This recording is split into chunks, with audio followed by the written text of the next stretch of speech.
you. Thank everybody for coming this evening. I'm Jeffrey Hunt. I'm Professor of Business in the Endowed Faculty of Innovation at CSM.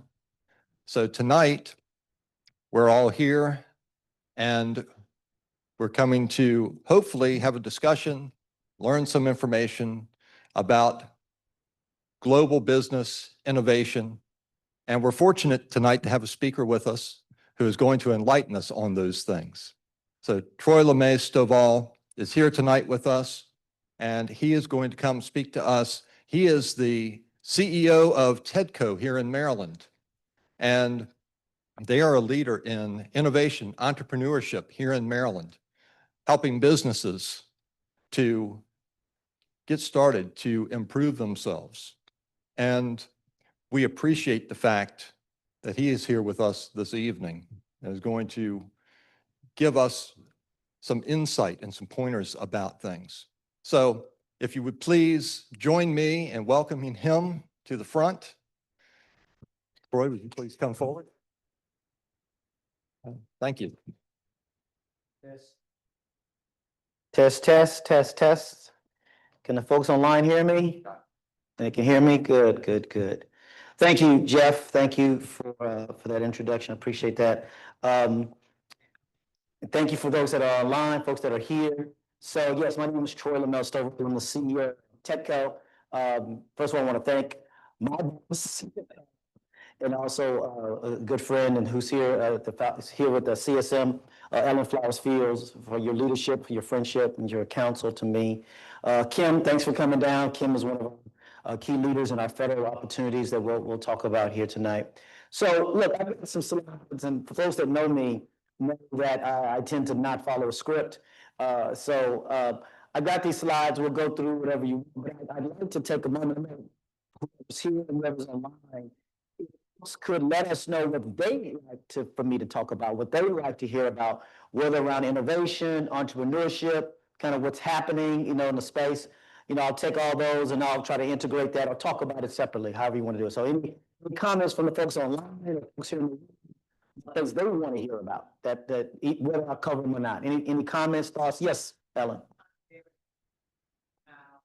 Current political climate in America is impacting sentiment of entrepreneurs and innovators around global competition, global investment.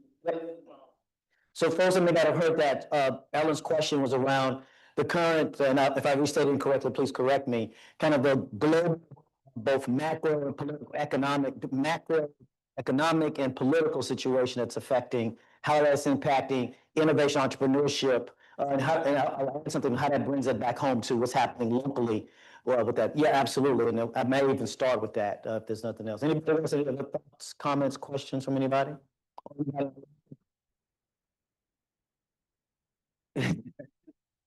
So to start with that, there's a couple of things. So I'm not trying to talk down to anybody. To first understand how a venture capital model works. Venture capital is, at the end of the day, very simply raise funds from investors. They pool that capital together. They turn around through a thing called a general partnership or limited through general partnership. They turn around and invest those funds in companies. And then they make their money because those companies, they put $1 in and they get some multiple back on that dollar that they put in. And then there's a math of how they split those proceeds with the limited partners, who are the investors. And on top of that, they charge the limited partners an admin fee to keep the lights on, pay the bills and all that. The general partner makes their money not off that admin fee because they share in the profits that get generated from the investments. Now you also understand that the way there's two kind of principles, and I've raised a number of funds in my career. I've been an investor in a number of these funds on behalf of some family offices that I've been blessed to manage. And I forget, this is eons ago when I went out to Silicon Valley, and I'm working with these very large, venture capital, in some cases private equity. And the term between venture capital and private equity, there's a difference. Venture capital funds invest at the very early stage of a fund development. And they're putting in anywhere from $1 million up to maybe $10 or $20 million. Private equities are are much more mature companies. So they're writing checks $500 million, $1 billion to take these companies to the next stage. So these are much more mature companies at the private equity side of it. Those are the two fundamental principles that the VCs funds that I dealt with, two principles that they always taught me that begins to answer part of the question, Ellen, is one is, well, the first one's really answers the question. One is, Troy, you're going to have to get home runs and grand slams to make up from the singles, doubles, and triples and strikeouts that you're going to have. The basic math of a venture capital portfolio is only less than 10% of that portfolio is going to actually make you significant dollars. The other 90%, half of them are going to actually lose, and the other half will maybe make you some money. So the real big home runs that you hear all the news about comes from less than 10% of the investments that they make. Less than 10%. So you got to understand that math when you're doing this. And the true same for TEDCO. And it's the same for us at TEDCO. The other part of it that's not related to the question, but it's related to the part of the conversation we're going to have, and it's germane, is they told me at that stage that we invest in, which is the early stage where the ideas are just okay. You only invest in A quality people that have a B quality plan and never the reverse. Never B quality people with A quality plan. And Kim and others know that one of the first questions I ask of entrepreneurs or ask of the team is the coachability of a person. Are they coachable? Because if they're not coachable, they can have the next great thing, whatever the next great thing is, but if they're not coachable, they're not going to get TEDCO money. They might go get somebody else's money. That's cool.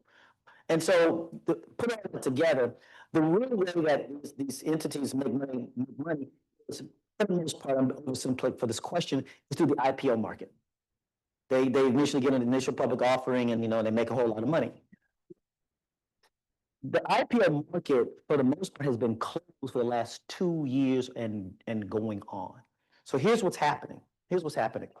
So if you know that your company is sitting at it's a pretty good company, later stage company, and you know it's not going to IPO for another year or so, you as an investor, you're putting more money into that company to keep it alive, right?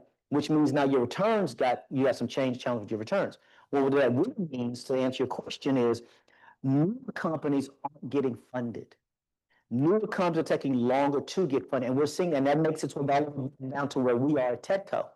Our more successful companies can't get visibility with the next stage of institutional investors because they're holding on what's called dry powder. They're holding on to their dry powder because they've got to keep their portfolio companies alive because they're waiting on an IPO. TEDCO, you've heard me talk about this at board meetings, that we actually what's called we're into a liquidity challenge because we're sitting on all these investments. We got a great balance sheet from an investment, but we got no cash. We got cash, but you know what I mean. We're not generating cash out of these investments. So, and that's a lot of that's driven because what's happened is before the current administration, interest rates were very high, and they brought them back down. When interest rates were really high, a lot of investors, particularly who didn't risk, said, we take on the risk of putting my money with you. I would rather get T-bill and get 6% and not have to worry about risk. But as rates started coming down, these guys said, where do I put this money? So they started putting back with these folks. But here's the problem. The whole model of venture capital business is based on getting fund X plus one. If you're at fund one, your goal is to get to fund two, to get to fund three, to get to fund four. The reason is because what you're doing, you're creating liquidity, creating admin fee out of fund one and then out of fund two. But if you go to investors, I go to Ellis or an investor say, hey, I want to go raise my fund two, I need $20 million out of it. You say, wait a minute, I still got $20 million sitting in fund one, I ain't getting my money back yet from. And so they're saying, oh, I don't want to do that. I'm holding money. And so the ability for them to raise fund two has now become limited. So you got this cyclical thing. The IPO market is closing. They can't create liquidity. They can't go raise the next fund. New companies can't find new opportunities. And so all of that's happening. And then, so that's happened before January 20th. This year. All that's happening before January 20th. Then January 20th happens. I'm not trying to make a political point, but and I was having this conversation with I had this morning with the president of a local big bank. Again, I'm not trying to commentary on the tariffs and everything else, but the businesses operate off of stability. And the reason the stock market and everything is so volatile right now is because you can't make plans. It's hard to make plans for tomorrow when you don't know if a tariff is there or not, if a tax cut is there or not, if the person I'm working with at the federal government is going to be there or not. It's not the actions themselves, and we can have the debate about the actions themselves, and I get that point. It's not the actions themselves, it's the instability that the actions are creating, that's creating the volatility in the market. And that makes its way to our portfolios, from our portfolio and others' portfolios. So that's a long way to answer your question, that the instability and the closing of the IPO market is creating an amazing bubble, not in the traditional sense of a bubble, that's a bubble. It's a bubble that we've got companies that can't get funded, companies that have funding, we have to figure out how to allow them to survive, what I'm calling this desert that we're in right now. And we've got to create a sense of stability, even though we know it's not stable. Long way to answer your question, but I had to give that elongated. So that I didn't answer it, but that's what's happening. Yeah, I'll save the follow-up question for after.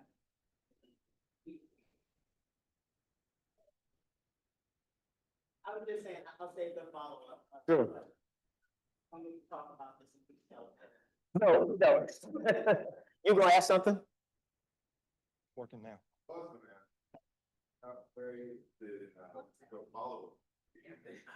we can take it up on recording? I'll let you all have it. So And the clicker isn't working, I think.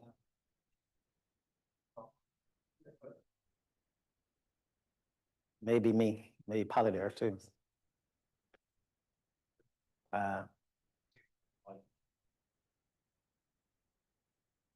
So, Listening, we're doing it. with this bubble that we have, Mhm. and everybody holding up, not everybody, borrowing with the liquidity to put in on businesses, Mhm. and the businesses that are currently established that need funding, but they won't be getting said funding, Mhm. what are the next? There's no easy answer there. You know, I can only speak for TechCo. We're very deterministic. And looking at company, the reality of it is you can't save everybody. Back to the 10% are the only ones you save where you can. We're trying to find other funding partners or other ways for their survival. In some cases, you're going to have to pivot. You may have to pivot your business plan. And one of the things I do talk about, it's indirectly answer your question, is that I talk about here in Maryland, that, and this is not trying to be disrespectful, we have a very immature entrepreneurial ecosystem for three reasons. One, we lack, TechCo is two, and this is going to sound crazy coming from me, but we don't have enough early stage capital. I would love more competition for TechCo, as crazy as that sounds, because that would make us better, and that would make it better for entrepreneurs to have more competition and more resources at the early stage. We just don't have that here in the state of Maryland. The second thing, because of well, not because of that, but the first one, the second is we don't have, I'm not trying to bring Elon Musk into the conversation, but we don't have the PayPal effect. We don't have, what I mean by that is, if you know the story of PayPal, PayPal and those founders went on to create another 75 to 100 other companies. And they kept just regenerating that, those managers and obviously the economics. Yes, we've got smaller versions of that. I don't want many smaller versions of that here in the state of Maryland, not to that scale that you had with that PayPal created. And so because of that first one, the lack of capital, and two, because of the lack of that entrepreneurial kind of driver, that creates the third issue that we see all the time at TechCo. You have just an overabundance of first-time entrepreneurs. And they, frankly, as Kim knows, and they require a whole lot of handholding. And that's not a bad thing, and that's what we're for, but it takes a lot of time with those first-time entrepreneurs. And we don't have that kind of scale to serve all of them. And Ellen get the calls of TechCo turned me down, or TechCo didn't do this for me, and it happens. And yeah, I do, because we don't have that scale to serve, because back to the first point, right? We wish we had more. First, two, so that we don't have so many first-time entrepreneurs that we had to handhold as much. And that's the recursive part that's the challenge. And it is the flywheel. And when do you start the flywheel? That's what we're trying to do at TechCo, and we'll talk about that. You got it? Thank you, ma'am. So to answer your question, and then on top of that, we've got about 200 companies in our portfolio. We just did a quick analysis, not quick, we did a pretty decent analysis. We've got about 12 to 15 companies that have been impacted directly or indirectly, either because their federal funds have been frozen, their federal review for their grants has been slowed or stopped, or that particular funding mechanism is no longer available to them. And so we're thinking through, and we've helped a few finding other mechanisms being created with financing, both from us and other financial partners in the ecosystem. To answer your questions, it's one company at a time. There is no magic wand that I'm going to sit here and tell you about it. We have to take each company individually at a time and work with them and their situation and figure this thing out.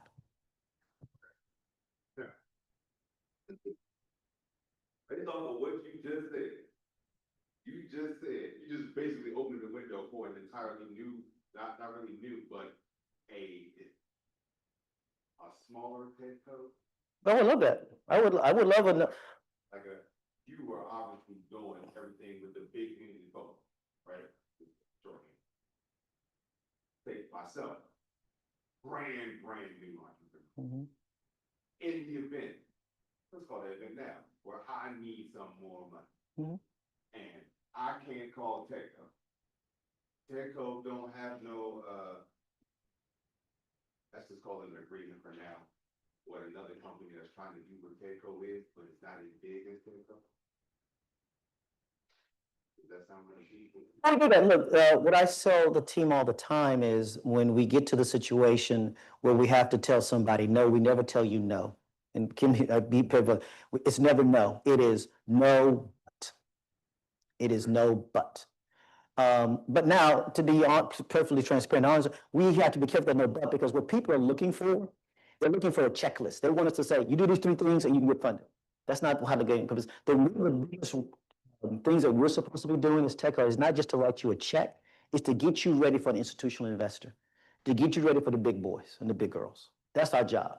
And so I was just testifying just a few months ago, the Senator hearing, Butt House and whatever it was, and one is I've done a really quick analysis, non-scientific analysis in our portfolio, and a big chunk of our portfolio had been told no by TEDCO at least once.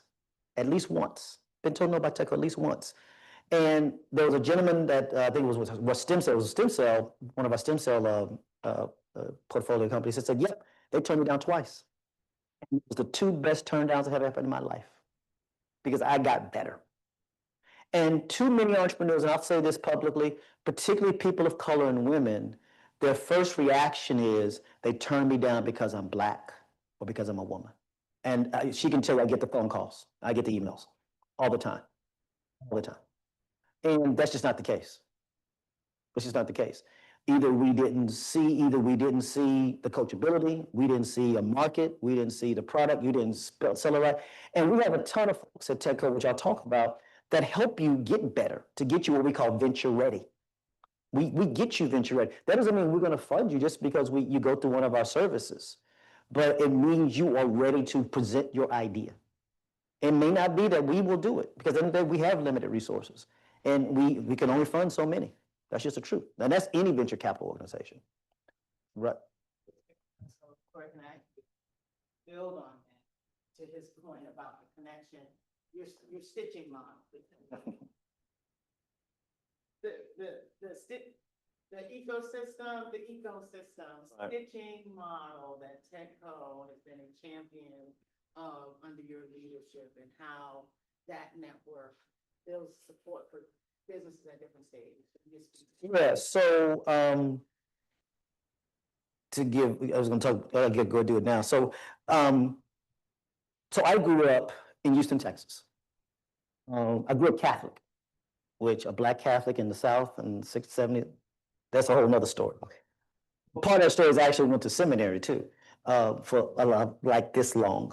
The couple of the requirements didn't hit me, so Lord, I hope this is not it. But I grew up, because of that, all the rest of my family was Baptist. So I grew up around a lot of Baptist men. So they, if anybody knows about Black Baptist Church, they talk in alliterations. So I talk in alliterations. It's just what I do. And it's a cool forcing mechanism, one for me, because I don't remember stuff, and 2, for you to remember, so she remembered. So we talk about 4 S's. This is an ecosystem thing, but it's relevant at a hyper local level too, right, to your point. And so what I talk about is that what we've got to get better, back to the 3 issues, right? We've got to get better at scaling. The challenge that Maryland has, look, think about this for a minute, is, as I grew up in Texas. And if you were trying to drive across the state of Texas, you better pack a sleeping bag and several box lunches, because it's going to take you a couple of days to get across the state of Texas. If I want to drive across Maryland, I need a couple of Diet Cokes. I'm good. Today is a good example. Today I've been to Baltimore, Columbia, now here, and I'm gonna go back home to Bowie. That's my day, right? So we're actually a small, compact state, but we don't act like it. And the governor, to give credit, you know, we're trying to, when you try to scale everything, you scale nothing. And so that means you have to make really hard political decisions about what you're going to scale. And so he's making those, and you know he's taking some heat for it, and I respect that. But we have to begin to scale. We're all doing small things, the same thing, too small. Whether that's here in Southern Maryland, I'll be in Western Maryland next month. I'll be at the Eastern Shore in June. I travel to say I want to make sure the message of TEDCO is across the. I have no problems, and Illinois, I go across all over the state to say the same message, that we are doing too many things at a hyper-local level that need to be scaled. And in order to do that scaling, that's the first S, you have to stitch them together. We got to learn to stitch things together. The example I use on stitching, there are more than 50 different incubators, accelerators, whatever, across the state of Maryland. And I've been pushing, and you know, and Kim knows this, I've been pushing for a model that rethinks that says, and I get these incubators and accelerators are funded at a local level, either by the county or a college. I get that part. But we 3D printing everywhere, as an example. Why can't we decide to regionalize 3D printing? Why can't we say, okay, incubator for Southern Maryland, you can focus on these 2 things, and you're damn good at those 2 things. And everything else you need, you're going to get from Eastern Shore. Western Maryland, you can be tried it yet. There we go. Western Maryland, this is what you're going to be good at. What you need, you're going to get from Southern Maryland. You got to start thinking more as a state and stop applying these Southern Maryland, Western Maryland. We got to start thinking as Marylanders, not as Southern Marylanders. So we got to stitch these things together. And by stitching, you will scale. And by scaling, you will stitch. And when you do those things, you get into a recursive algorithm that allows you to storytell better, because you'll get stories out of it. You get data-driven stories out of it. We can start telling a story about data, and they start to be, because if you tell stories, you get more resources to stitch and to scale more. You get more research to storytell better, to scale and stitch more, and you get to this virtual cycle that I told you before. So if you stitch better, you scale better, you storytell better, we carry a higher level of stickiness for companies that need to be started and stay in Maryland. That was a whole bunch of OSs too. And so that's the point. We have got to rethink, we've got to become innovative in our thinking. And that's what we are trying to do. We got to rethink, that we have operated on for the last X number of decades. And if we don't, then we are going to keep having this point, you know, less than 1% growth that the state has had, even though we lead the state in federal facilities, even though we've got Johns Hopkins, which leads the country in research, even though you've got College Park and UNB, which is one of the top 20 in the country in terms of research. We don't have these resources. We still got less than 1% growth. That tells me we're not scaling, we're not stitching, we're not storytelling, we're not sticking. That's the point. Right? So that was enough preaching for today, right? It's only a Tuesday. So TEDCO. So I think, if you don't know, TEDCO is I'm not going to talk about TEDCO being 3 entities. We're a venture capital organization, we're a venture development organization, and we're a venture capital organization. We do all 3 of those. We have stats to talk about each of those and the impact that we've had on the state around each of those things. We're economic development, because what we're supposed to do is to help create more economic viability for the state of Maryland. Absolutely. We're venture development because, as talked about, we help get those companies to a point where they're ready to come and get them prepared, whether that's out of a lab, the university, or a federal, just in this garage. We get them ready.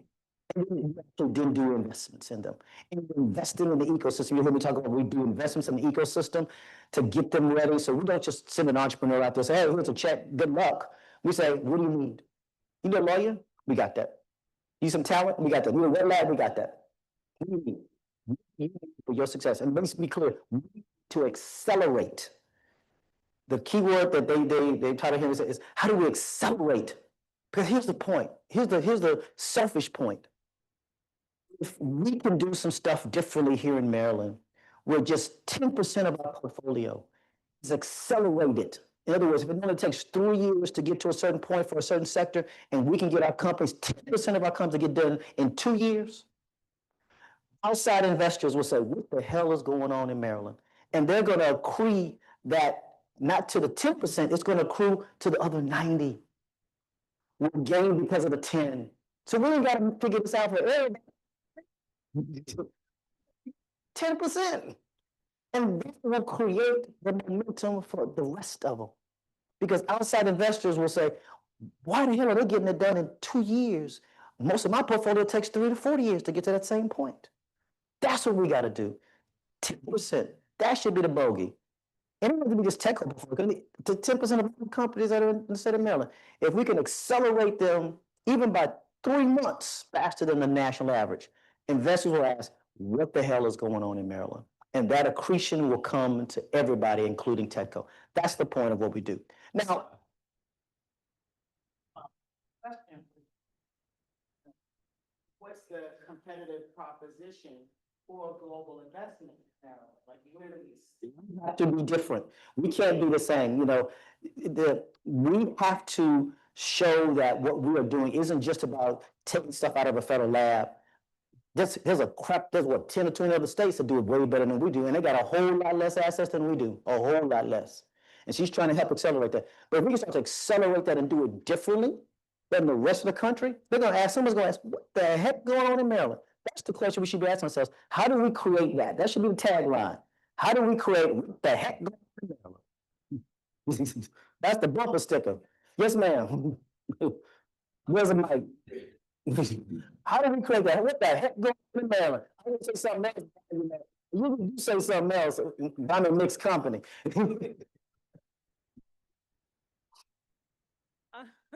My question was, most capital, I guess, investors are looking into the market of the business, correct?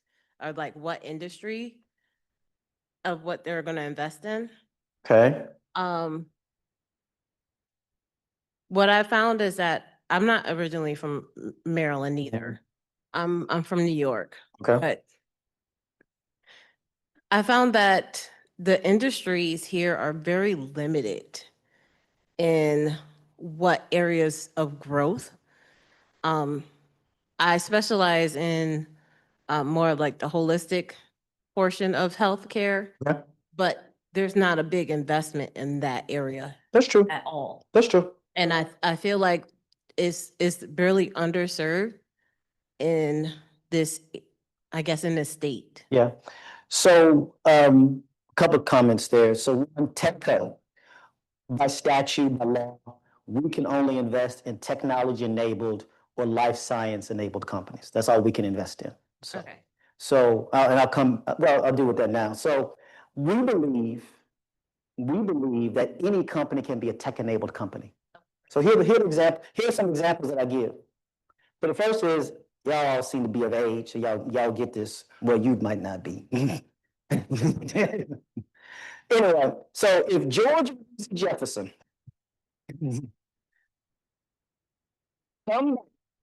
started cleaning business, technology that can clean things better, faster, cheaper, even some, we tech want to ask ourselves, are Georgia tech entrepreneurs who just happen to be in the dry cleaning business? Or they're dry cleaning entrepreneurs using technology to change the dry cleaning business? Now, by statute, we can't invest in the dry cleaning. That's a retail. We can't invest in the dry cleaning business. No. That's example one. Example two. How many of y'all have ever drank the wine from Snoop called 19 Crimes? It's good, pretty good wine. Pretty good table wine. Nothing bad about it. It's pretty good. But here's the deal. Next time you drink it, There's a little QR code on the side of it. Put your phone up on that QR code. Snoop will start talking to you. Or Martha Stewart will start talking to you. You know what they're doing? They're pulling data from you. Snoop is disguised a wine company as a consumer data company. So here's my third and last one. So Ellen, there's a great restaurant that you love to go to. And through geolocation, they know to get close. And they've got your favorite table with your favorite drink, your favorite meal sitting on you, knowing exactly when you're gonna show up. Second scenario with that same restaurant, you having dinner tonight, you and I having dinner, they come to us and they're running, because the number 1 or 2 cost at any restaurant is food and food waste. And so what if they came to you and said, Ellen, we want to run low on this, and we don't want to just throw it out, we're gonna offer to you 50% off. You take that deal, right? So because of those 2 scenarios, would you be willing to pay a little extra to that restaurant when you go visit them because of the service? Would you pay $5 a month just to say, make sure you stayed on that geolocation? I just turned that restaurant into a SaaS company. So holistic, we've had a couple of companies that have come to us with holistic medicine types of opportunities using some type of, and I hate the term AI, and I'll talk about that. I hate the term AI, that's a whole nother conversation, but I'll get to it. Using algorithms to determine the best types of modalities and treatments to use for people based off using data sets and more algorithms to do that. So they've mixed again, the Georgia of that, using technology that we can invest in, that because we can't do holistic medicine, but we can think of Technology-based holistic medicine, yes, correct. so correct. That answer your question? Sir, All right. thank you. I won't get through all the slides, but that's cool. Because I had that. So this slide for folks that are tech folks. No, this is a very important slide to me. And so because who I am, values matter, and how I present myself, how I want to lead is important, and how we want to lead as a collective entity that we call One TechCo is very important to me. And so these aren't just words on a page. These are things that we live by. We ask everybody on a monthly basis, different staff members, write articles that we put on, in social media about these things. These are things, I've seen it in emails when people haven't done the right thing the right way, they'll respond as, hey, that was disrespectful, or we didn't collaborate, or we didn't do a good job with stewardship. And so it's important for us to do it internally so that we can show it externally. These are, Cesian? Yes, sir. And so that's why this is in here, because it's important to understand that, yes, we have a responsibility and an obligation to the state to do what we have to do, but I think it's my responsibility to do it, to define how we do it and the way in which we do it, and under the leadership of the board, making sure that we're clear and we're setting ourselves accountable for this, which I know is a core value. So I'm gonna skip this one. So this is the one I spend all my time on, because this, if nothing else, this explains TechCo. This explains TechCo. Slide. We talked about it. It's because what's happening here is taking things that are literally stage, concepts in labs, concepts in a garage, concepts in whether it's a university, and we're bringing them through the way. And we're supporting them through grants, through support, and through funding. And so you see there's grants and investments. And so what you have up here is our stem cell research fund. Very much, people get in here, it's stem cell, we think it's talking about baby stem cells. That's not what we're talking about. Stem cell research has moved to a point, we just have stem cells on us. And so they're able to take stem cells, and they're doing amazing things like diabetes and dementia and cancer, and one that's very personal to me, sickle cell. My sister passed away from sickle cell years ago. And so we now have cures in working with Hopkins on sickle cell. We had a little two sessions ago, he was born with the bubble disease. And so he couldn't come out of the bubble. And so it's fast forward 8 or 9 years later, the little boy was running there at when we were, I think you were testifying too, and his little bow tie was running because of the research that we did with stem cell. The innovation initiative is our nation's leading effort to bring those great research out of places like Johns Hopkins, University of Maryland College Park, University of Maryland Baltimore, University of Baltimore County. Come on, come on, come on. Coming into six. Six. State University. We're helping drive. And so and we get a lot of great efforts. Is that innovation entrepreneurship doesn't begin with those 5 institutions. It's here at CSL. And so we're looking through efforts to identify and work with the community colleges, our for-profit, our nonprofit institutions, public and private. We're working with them, and particularly right now, we've got a big effort going on in the Baltimore metro area. Because entrepreneurship innovation can happen anywhere. It doesn't have to have a research basis to have innovation entrepreneurship. So as we move, Kim, as I told you, part of the federal efforts, it's really got 2 pieces to it. One is, as I mentioned already, we have a nation of federal labs here. And we lead the country in innovation.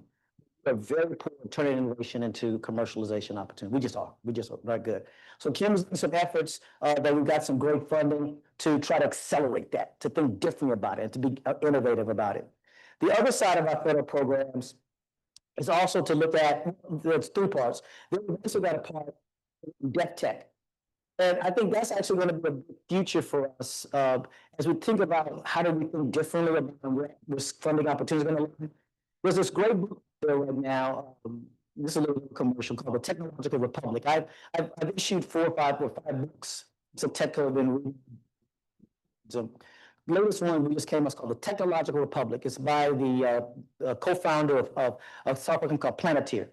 If you get past his commercial about how great Planeteer is, because he does a lot of that, what he's making a point, and I exhibit at his point, is that we've come away from, when we used to allow defense and space sectors to drive our innovation into dual use. And a lot of that came about because of the war. And we now create value more because we learn about clicks and eyeballs, and the value is being created from that. And to the point, the pivot here is that I think that deaf tech, which is about how do we look at defense technologies and find dual use applications for them, is going to be a big part of what we do as we go forward. And so that's one of the efforts that Kim leads. And then the last one is, we fund almost primarily in the state of Maryland. We saw this, I'm not trying to say I'm clairvoyant because I'm not, but I think we saw that the state was limited in its ability to scale us and to grow us. And so we've been very aggressive these last 2 years going after additional resources outside of the state. We've been, I joke that if we were a baseball player, we would be in the Hall of Fame twice with our batting average that we've had on our federal grants. We've been pretty successful with that, and our federal earmarks too, for that matter.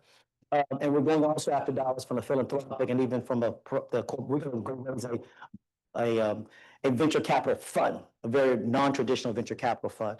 So we see ourselves to not moving away from the state, but using the state as kind of the basis of what we want to do to grow, to scale and grow forward. So that's federal programs.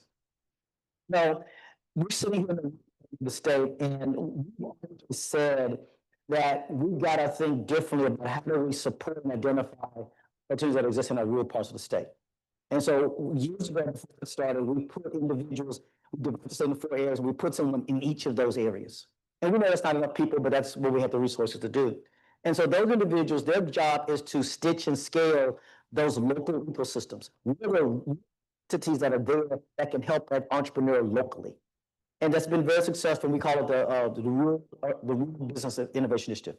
When I started, in spirit of full candor, we weren't as focused as we should have been on 2 of our big urban areas, that being Baltimore City and Prince George's County. We just weren't. We didn't want to make any investments there. We weren't focused there. So we put individual in one in Baltimore City, one in Prince George's County. And because of that, we've seen an amazing number of investments that have come because of that hyper local focus on that.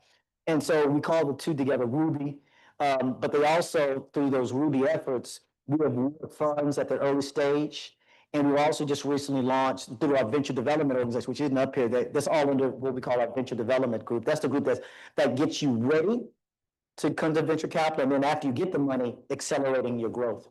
We've also realized that, along this continuum here, in the traditional venture space, there's a round that normally happens right about here, that many of you've heard of called friends and family. It's when your friends, help you write the $500, and nowadays it's through this crowdsourcing type of thing. But a lot of folks ain't got $10,000, $15,000 to put into their own venture. So we recognize that, and so we went to the state, and as opposed to for a variety of political reasons, we took with the board's consent, we created a concept capital fund, and we're putting out $25,000 to these brutally early stage companies. And we're putting together angels to write then $5,000 and $10,000 and $15,000 checks to leverage our 25. And we really early stages, we're excited about what we pulled off back in December with our work at Expo. By the way, October 21st is our next Expo. I think there's a slide in here about that. So please mark your calendars. We'll be at the College Parks Hotel. But we're excited about what we're going to do with Concept Capital and to do that early stage. And the goal is to get them ready to get to our 3 funds, and I'll close on that, our Social Impact Seed and Venture Fund. So before we get to that, what's not on this page, and I know there's pages in here about it. I told you we invested in the ecosystem too. And so through some efforts, again, board-led and with assistance, the legislators will realize what's called the Equitech Growth Fund. So we've got now for the next 7 years, $5 million that comes to us. It's to invest in either, again, back to being alliterations, into either people or places. So said another way, workforce efforts or infrastructure. And we, last year, at the end of 2024, we put out an RFA. We expected 30 applications to come in for this, because we were just teaching and scaling. We're looking for them to come to the table with a group of people that you wouldn't normally come to the table with. So the bad example that I tell all the time is we wanted Hopkins to show up with an HBCU, a community college. That's what we wanted, because we want to use this. The second thing we want to see is, you're not asking for them to match the money, but you had to show up with at least a penny in your pocket. You had to show with something in your pocket, and you had to show with something that's going to show us that you had longevity, because we didn't pretend to make this longevity, but you had to show with some money that was going to show us continue. So we thought we were with 30 applications. We got 75, way more than we thought we were going to get. And we team at Expo. We were $7.5 million for 14 folks. And there's just some amazing projects. So the workforce projects are going to, over the next 3 years, introduce cyber and other IT to more than 2,500 folk. And we think it's going to create about 500 jobs.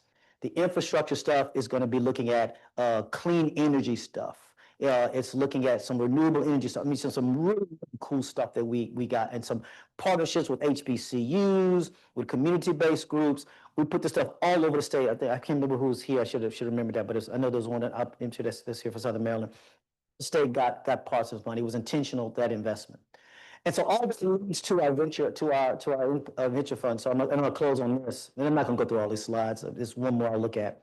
So the Social Impact Fund is one of our new funds.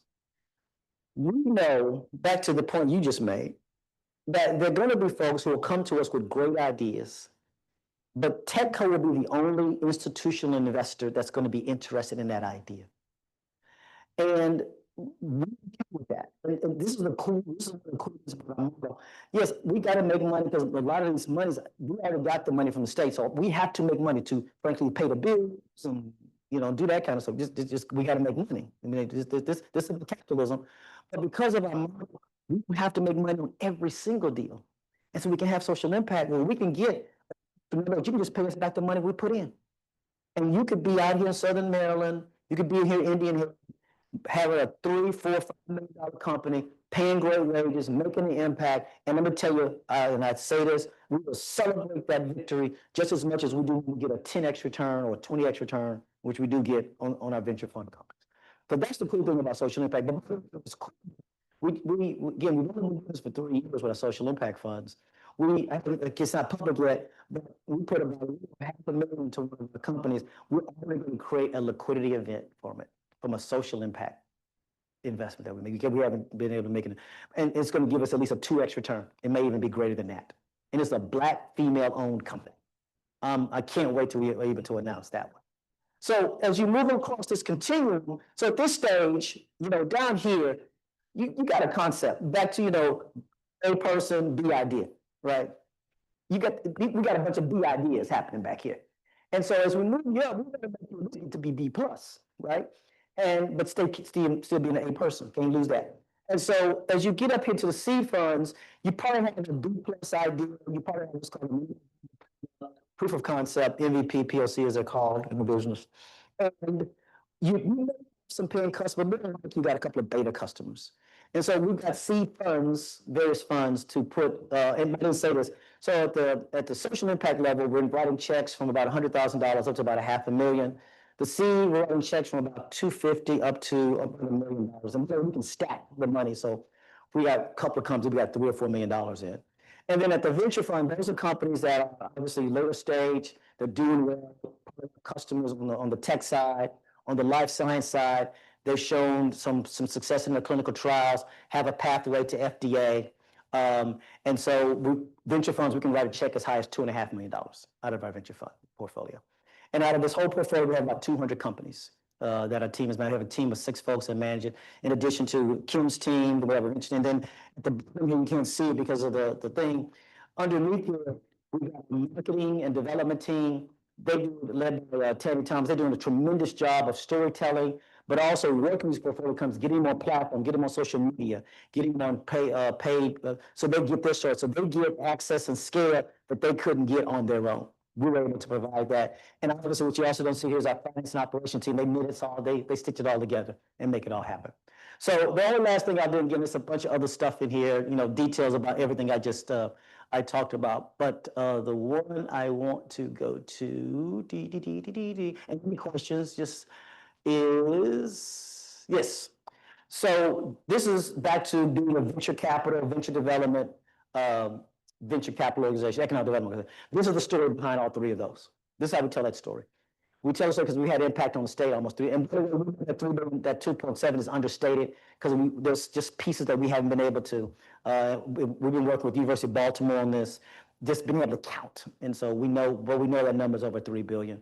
We know that we've had over $1 billion of follow-on investment. And we know we've created over 10,000 jobs for the state. We know we've created a number of patents. And so that's why I can tell we're a venture capital, venture development, and economic development organization. So I'm gonna stop there, other than put the date down, because I know it's in here. Put the date down, October 21st. This is the largest gathering of the ecosystem. We just had it back. We did it. That was the first time we've done it since I've been at TEDCO. It's because of COVID and a bunch of other things. We haven't done it since 2019. So the one we did in 2024 was in Baltimore. It was our 10th one, not 10th consecutive, but it was our 10th one. Amazing. So one of the great stories I like telling from it. So this happened the last year happened early December of 2024. If I tell you, so we got an email back from a young man that was exhibiting at Expo in Baltimore. He sent us an email that because of his presence at that Expo, he got several multi-million-dollar contracts. And that's the story we're supposed to be telling. Because of the presence at Expo, he got multi-million-dollar contracts. That's the story. That's the story. That's what we're supposed to be doing. And so and we still have folks posting on social media about their experience. I mean, even just just 3 weeks ago, someone posted about their experience at Expo. This happened in December, and so people are still talking about. And so the experience here is great. I invite you to be there. During COVID, we actually did it in the room just next door. We did meetings. I did what I call a TEDCO Talks with Ellen. I guess that was back in 2021. Yeah, 21. Yeah, when we were still in the middle of COVID, when we couldn't gather. So we were doing smaller versions of these. And we still may go back to that model because this takes a lot of work. To put this on and a lot of money. So we have figured out after this what we're going to do. So come to this one because it may not happen for a while. That's what I'm saying that.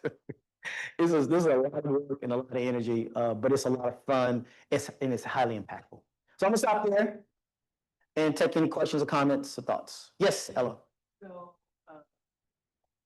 historically, I know a big focus that Maryland Commerce has been supporting Maryland businesses getting involved in sport. And so I'm wondering, from the Tecco portfolio, have we seen any businesses that have taken their innovation, not just to market here in the US and Maryland, but globally? Absolutely. Thank you for that. Yeah, absolutely. As you know, we've had some great conversations with a number of embassies, a number of countries about, I'll use one as example, is Israel. So we've had some very significant conversations with Israel because Israel has a number of industries like cyber and life sciences that mirror the strengths of Maryland. And so there are some real opportunities that we're looking at to cross-pollinate, both from an academic research point of view and a company point of view, how to cross-pollinate across between Israel and Maryland. And, I may be visiting there soon. And so we've had some similar conversations with at least 5 or 6 other countries. I just spoke Saturday, got invited by a former board member who's very involved with the Korean community to speak at the Korean World Business Conference. I spoke down there outside of Atlanta on Saturday, and we got invited to tell you, we got invited to come to Korea is hosting the Asia Pacific Conference, which is a big conference for that region in November, and they want us to come over and bring some companies over. And we talked to the governor quite a bit about his work. He just got back from Japan and Korea. And so a couple of our companies were highlighted on that trip. Actually, when I saw him today, he joked with me because of some stuff that we had done. He said, so Tecco and you personally, they got your picture up in a whole bunch of places in Japan. So you go. So he's telling him he's doing the bill signing. So we see the opportunity. Now, here's the tricky part, just I'm gonna be sure. The tricky part is, is if a company grows too much outside the state of Maryland, we can no longer be an investor in them. And it's a whole political reasons, and we're working through it. And we will work through it. But it creates a little bit of a challenge because they should grow. We want them to grow. We want them to scale. We want them to grow. And all that growth wouldn't happen inside the state of Maryland. That's just the truth. That's just the truth of it. So to answer the question, it's a long answer. Yes, we are looking at those opportunities where it makes sense. And I think even in this midst of all these tariffs, we are still getting inbound calls from countries who see the technology, both because of the federal labs, the dual tech, as well as the work that's coming out of our research institutions. So, yes, ma'am.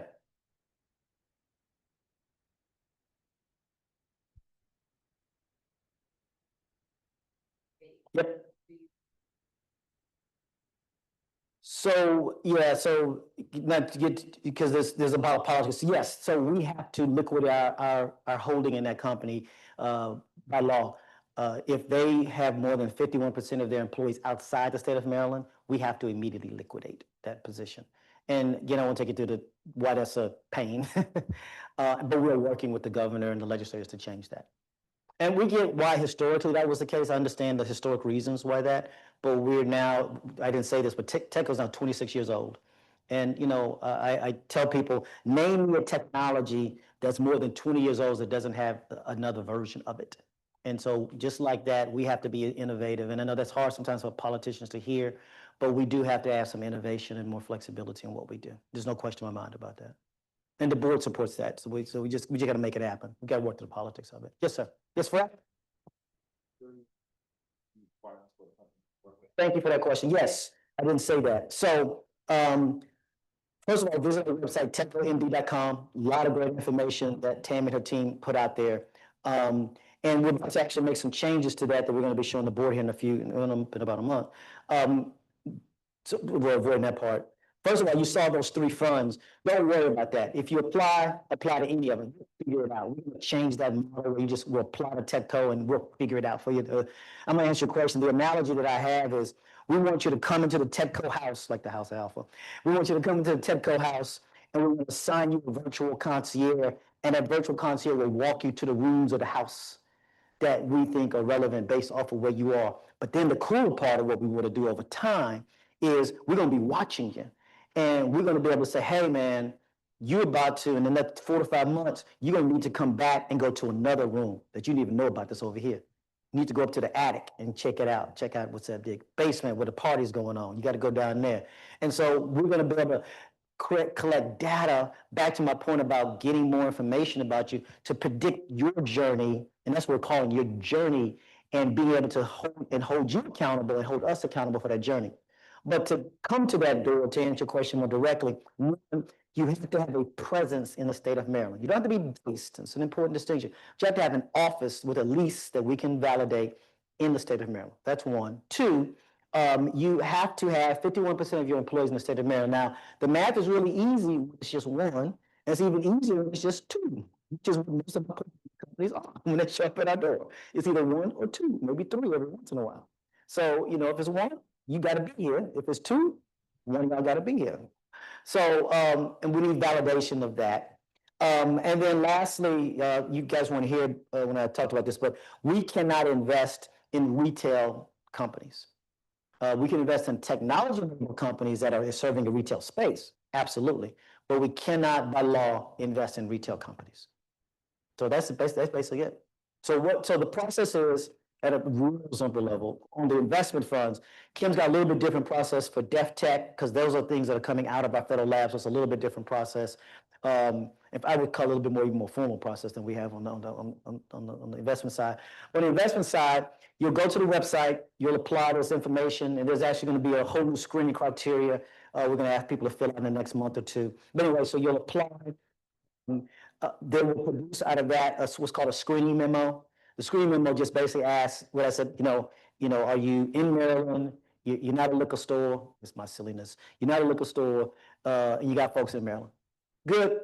And then we have to ask, there's some questions we have to ask internally about, does anybody have any connective tissue for ethics reasons? And so once we clear that, the investment team will then take it, and then we'll take you through a due diligence process. And that due diligence process, depending on you and us and our capacity, could take anywhere from 3 to 6 months, and sometimes longer. And sometimes that's a problem for some companies, and I get it. But it could take a minute, depending on your responsiveness, our responsiveness, and data sets that we're looking for, and whether we have knowledge base in that sector that you're applying for. After they've done the due diligence, they'll bring it to me. They'll make the argument to me of whether or not we should make the investment. If I say yes, then we'll take you through the legal process of doing the contracts, because that's a pretty exhaustive. So the whole process can take anywhere. I've seen it as short as 2 months, honestly, particularly not follow-on investments, that they're pretty quick. New investments can take anywhere from 6 to 9 months. Yeah. Mm-hmm. Anything else? Anybody else? Anything else?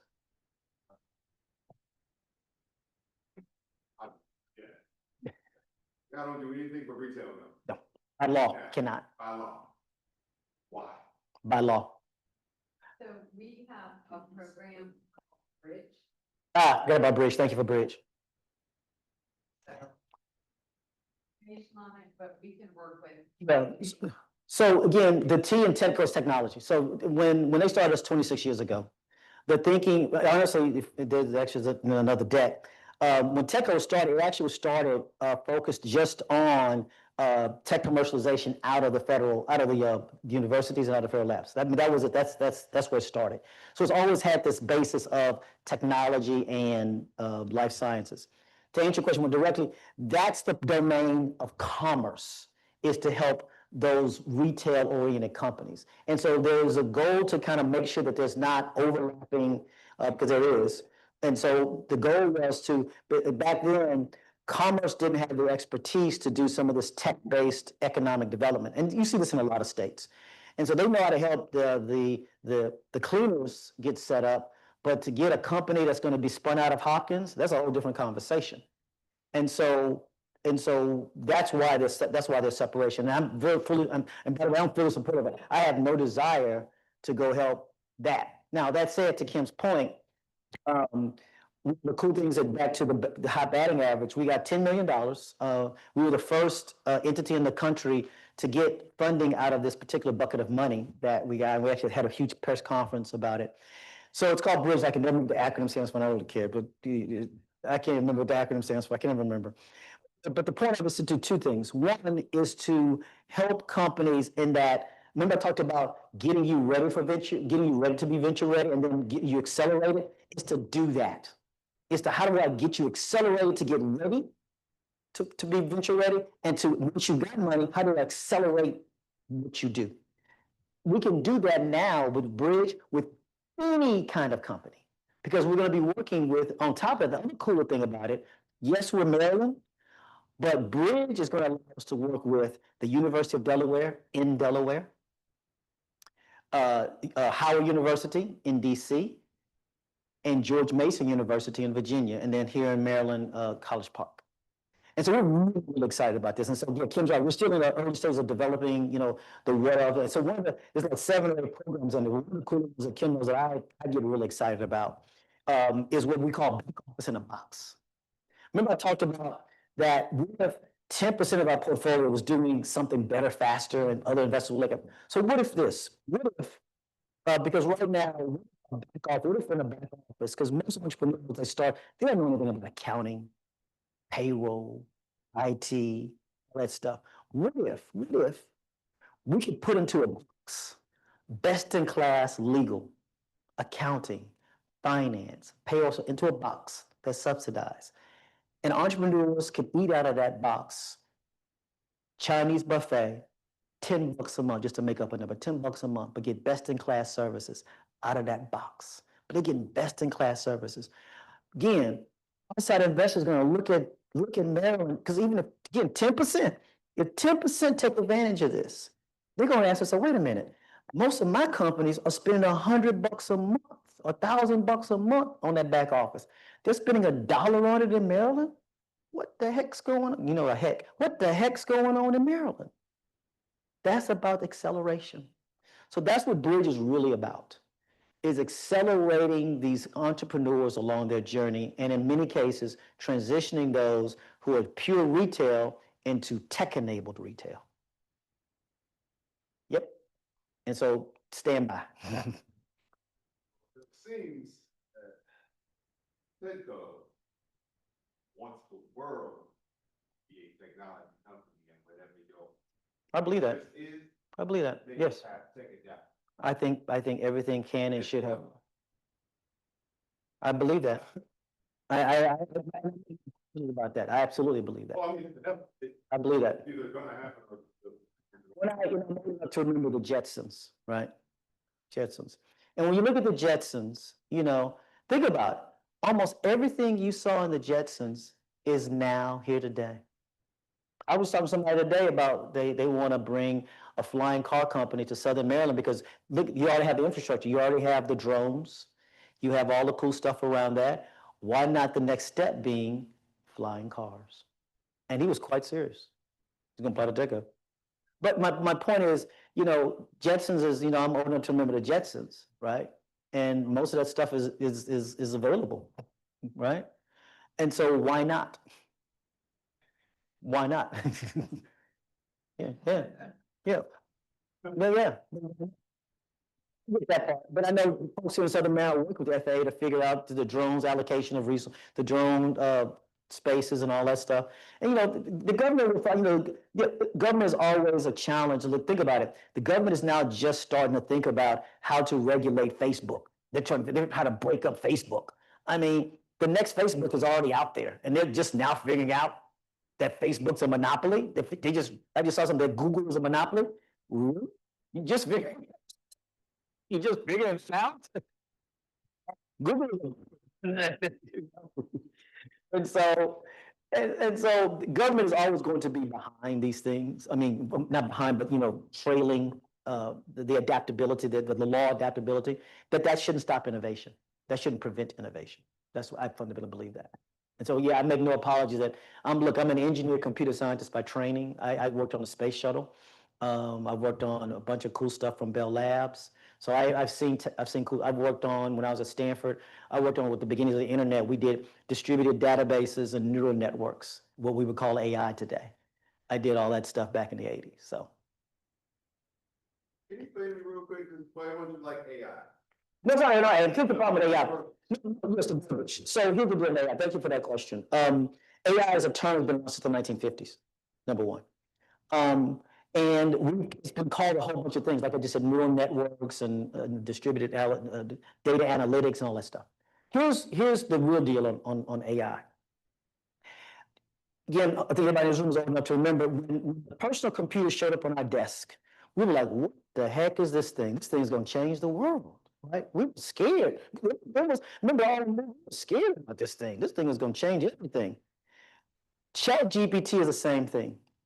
Because again, back to the computer, the power of personal computer had been available to the commercial side of business. I mean, I programmed on a bunch of the old PDP VAX, the Digital Equipment Corporation, PAC-PD. Those things, computing power was always available. You know, you have to put people in the same technology is not sitting in this phone, right? And so the technology has always been available to commercial, but never to the retail. And so when the personal computer showed up at your home, it changed the thinking of what was possible. That's what happened with Chat GPT.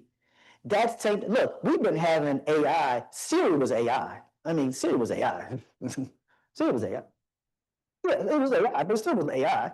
It was AI, right? And so my challenge is that some of the conversations around AI I think are a little extreme. And the folks at Tech will know that if a company shows up at our doorstep and says they're an AI company, I said, have a good life. I don't. Now, if you show up at our door and say you're a life science company that's using data analytics tools to help develop a med tech or next thing, or you're a fintech company using data analytics or AI tool to help drive, I want to talk to you. But I do not believe that there is such thing as an AI company. I don't. It has to solve. AI is a tool. It's a tool. It is not a sector. That's my point. The other overblown thing is this whole thing that AI is going to, change these jobs. Maybe in some future version, but what it's really going to do is make you better. And so I think the real issue, not just being disrespectful to my HR friends, is we got to rethink job descriptions because of who people are doing, because now what you are doing will change because you have this tool that can take a whole bunch of stuff that would take you weeks, if not months, if not years to go through, and it's going to get you down to days and hours and seconds. And now you have options. The human part of this is still there. And so what it does, it gives me the ability to say, here are 3 options. And here's the probability with those 3 options. And here's some probability of success with those 3 options. I still don't make the decision as to what to do. AI didn't make the decision. It gave me some options to consider. So my job changed because Ellen no longer needs me to go through a whole bunch of data sets. She needs me to be a better decipherer of those data sets said. And that changes jobs. That changes what we do. That changes skills. I'll grant you all that. So if you choose to not want to learn a new skill, God bless you, yet you won't have a job. I will agree to that part of it. But let's stop the conversation that's going to replace. No, it's going to change the nature of jobs. I fundamentally believe that.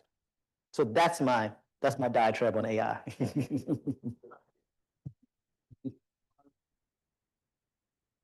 So we got this conversation to become overblown only because it showed up on everybody's doorstep. Everybody now thinks they're a Chat GPT, thing.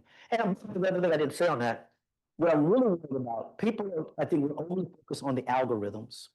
The algorithms are not the issue. It's the data sets feeding these algorithms that I'm really, really, really nervous about.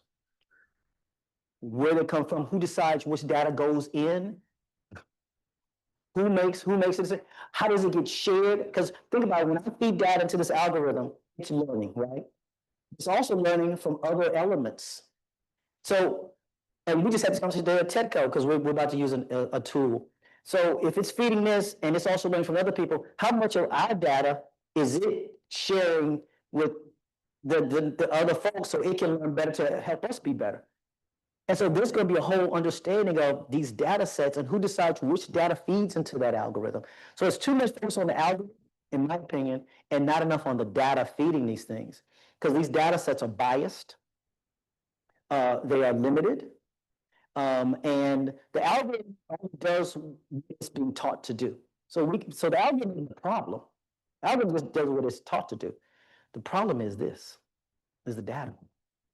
And that's the scary part for me. And folks, let's be clear, marginalized communities, whether it's urban or rural, white or black, male, marginalized communities, they are not the ones deciding, making decisions about what gets fed. So here's an analogy, because you can tell I love analogies. Here's an analogy.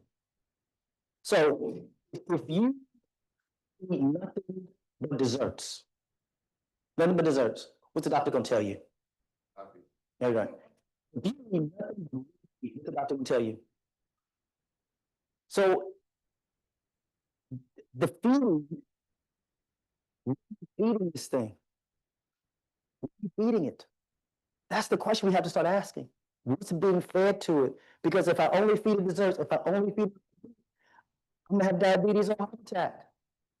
That's the analogy, folks. That's the analogy. Who's deciding what gets fed? Who makes the decision on the feeding? I got two kids that both, grown now, 20 something, but when they were little, we decided what they got to eat. Now they getting to tell me at the charge card, they got charging their own thing. What they want to eat, right? But think about that. As a kid, I told them what to eat.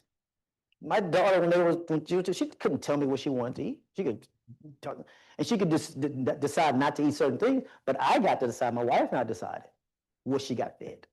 That's that algorithm. Who's making the decision what gets fed? I know there's enough preaching for today, right?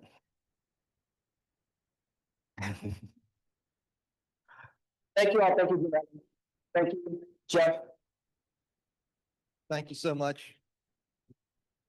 Thank you, everybody, for coming out this evening. Some really great conversations, some great questions, ton of great answers, obviously. Thank you all for being here. Really appreciate it. Come up, take the opportunity to say hello and thank you, and have a good evening, everybody. Oh, yes. csmd.edu. Our webpage is on innovation, so innovations at the Velocity Center, to learn about more events like this that come up in the community. All right. Good night, everybody. Thank you.